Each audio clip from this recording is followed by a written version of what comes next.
नमस्ते जी। 76वीं श्रव्य कणिका उत्कृष्ट शंका समाधान, मानव मन को आंदोलित करने वाले लौकिक पारलौकिक प्रश्नों के सटीक उत्तर समाधान करता है स्वामी विवेकानंद जी परिव्राजक।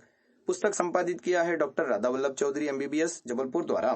पुस्तक का प्रकाशन दर्शन योग महाविद्यालय आर्यवन रोजड़ गुजरात द्वारा। क्रम प्राप्त 251वीं शंका है, कर्म का फल भोगने के बाद संस्कार नष्ट हो जाते हैं या बने रहते हैं? समाधान किया, संस्कार बने रहते हैं। फल तो भोग लिया, संस्कार बने रहेंगे। जैसे एक व्यक्ति ने चोरी कर ली, चोरी करना कर्म है, अशुभ कर्म, चोरी कर ली, पुलिस ने खोजबीन की, चोर मिल गया, चोरी का सामान भी बरामद हो गया, कोर्ट में केस हुआ, जज साहब ने कहा 6 महीने की जेल दी जाएगी, 6 महीने की जेल हो गई, यह उसका फल हो गया। 6 महीने बाद वो जेल से छूटकर बाहर आया।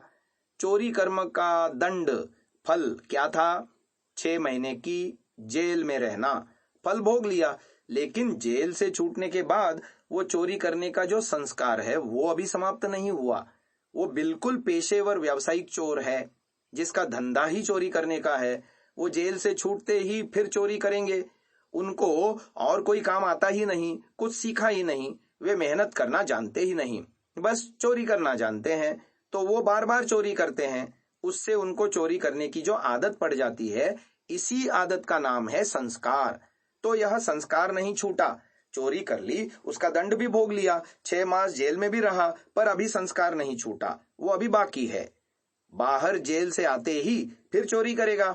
इस गलत संस्कार को मिटाने के लिए अलग से मेहनत करनी पड़ेगी। उसके लिए संकल्प करना पड़ेगा कि अब बस बहुत चोरी कर ली, अब नहीं करूंगा।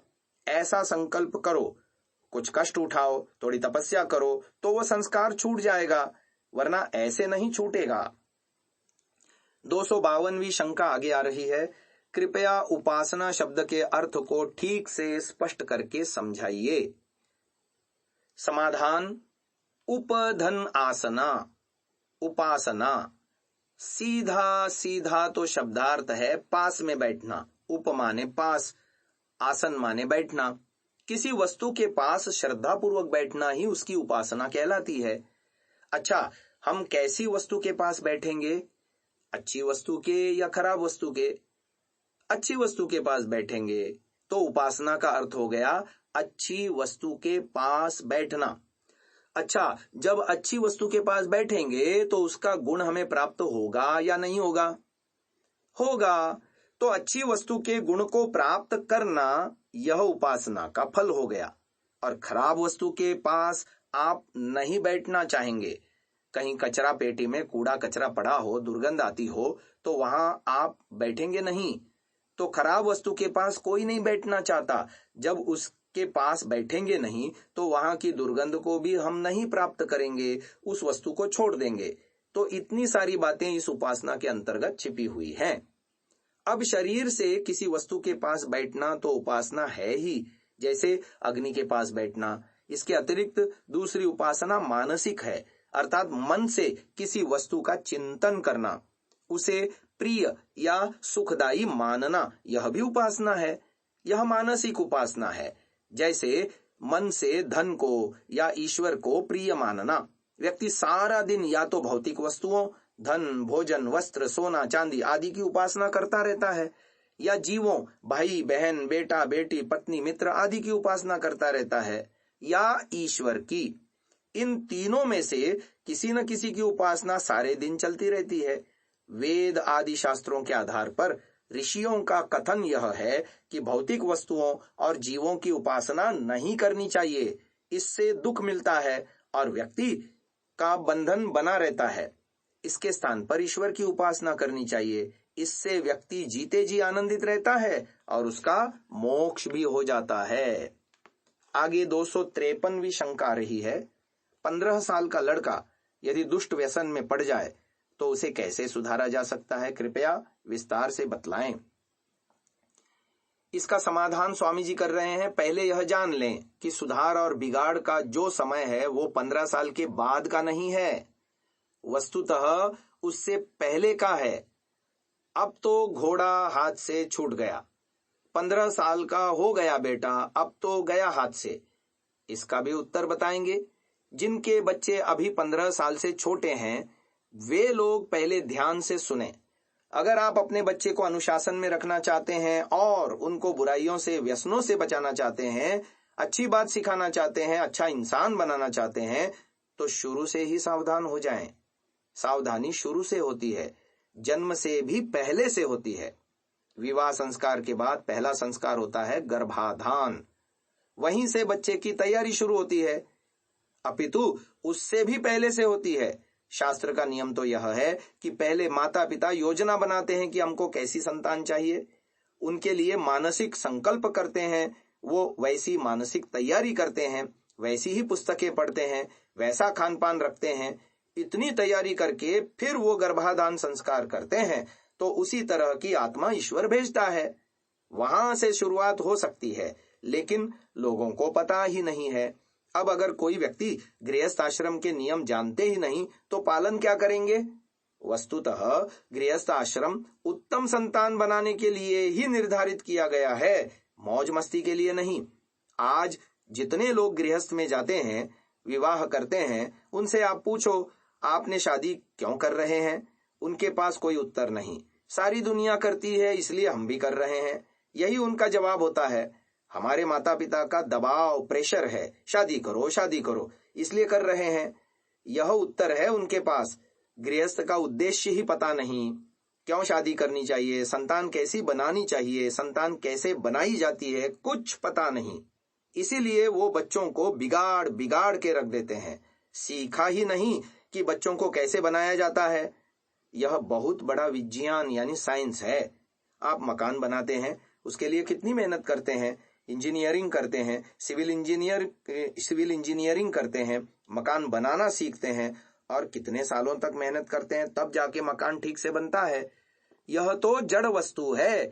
जड़ वस्तु को बनाने सीखने के लिए कितनी मेहनत करते हैं, कितने सालों तक योजना बनाते हैं, कितनी प्रैक्टिस करते हैं, अभ्यास करते हैं। और एक बच्चे को अच्छा इंसान बनाना है तो वो चेतन वस्तु है, वो तो मकान बनाने से 1000 गुना कठिन है। और इंसान को अच्छा कैसे बनाया जाए यह सीखते ही नहीं, किसी को पता ही नहीं, और इसीलिए बच्चों को बिगाड़ के रख देते हैं। और जब बच्चे बिगड़ जाते हैं तो फिर हमारे पास ले आते हैं, महाराज जी यह बच्चा बिगड़ गया, इसको सुधारो। बिगाड़ो आप, सुधारे हम। तो पहले आप बच्चों को बनाना सीख लो। बच्चे कैसे बनाए जाते हैं, इनके कैसे नियम होते हैं, कैसे पालन करना चाहिए। गर्भाधान संस्कार से पहले तैयारी करो, हमको कैसा बच्चा चाहिए, हम उसको क्या बनाना चाहते हैं, पहले से योजना बनाओ, वैसी ही तैयारी करो, वैसी पुस्तकें पढ़ो, वैसा स्वाध्याय करो, ऐसे लोगों के साथ बैठो, ऐसा चिंतन करो, ऐसा खान पान रखो। फिर आत्मा को बुलाओ, फिर ईश्वर आपके पास अच्छी आत्मा भेजेगा और फिर उसको वैसे ही संस्कार देना, वैसा ही सोचना, वैसी ही बात सुनाना, वैसे ही लोरियां सुनाना, वैसे ही बातें सिखाना। फिर जब 1.5-2 साल का बच्चा हो जाए तब से वो समझने लगता है, फिर उसके सामने अच्छी अच्छी बातें करना, उसको अच्छी अच्छी चीजें सिखाना, शिष्टाचार से वार्तालाप सिखाना, सभ्यता से उठना बैठना सिखाना, लेन देन सिखाना और उसको धीरे धीरे सब बातें समझाते जाना। उसके सामने झूठ नहीं बोलना।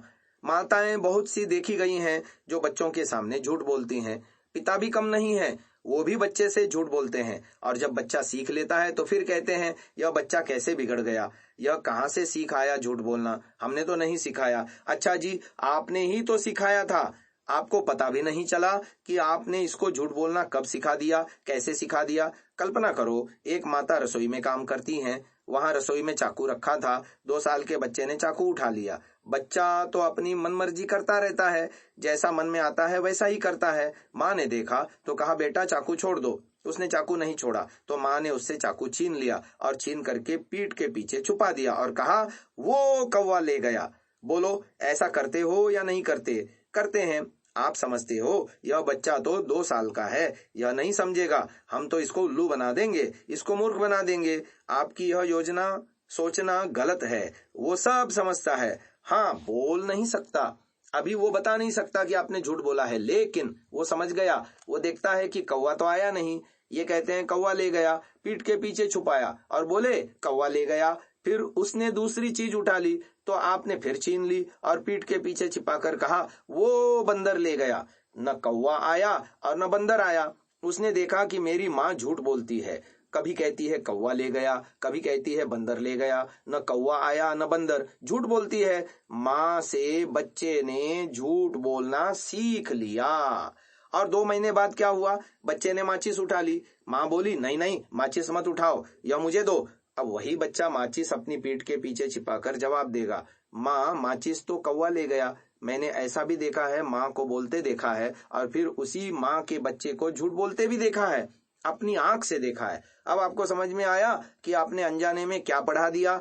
तो ऐसे नहीं पढ़ाना, आप खुद ही उनको बिगाड़ते हैं, खुद झूठ बोलते हैं और फिर कहते हैं साहब बच्चा बिगड़ गया, उसका दोषी और कोई नहीं है, आप हैं। तो ऐसी गलतियां न करें। इसी विषय को आगे और भी स्वामी जी ने लिखा है, जिसकी हम विवेचना कल की श्रव्य कणिका में करेंगे। इसे यहीं विराम देते हैं। ओम। महानुभावों, इस सात्विक विचारधारा को जन जन तक पहुंचाने के लिए आपसे सहयोग की अपेक्षा है।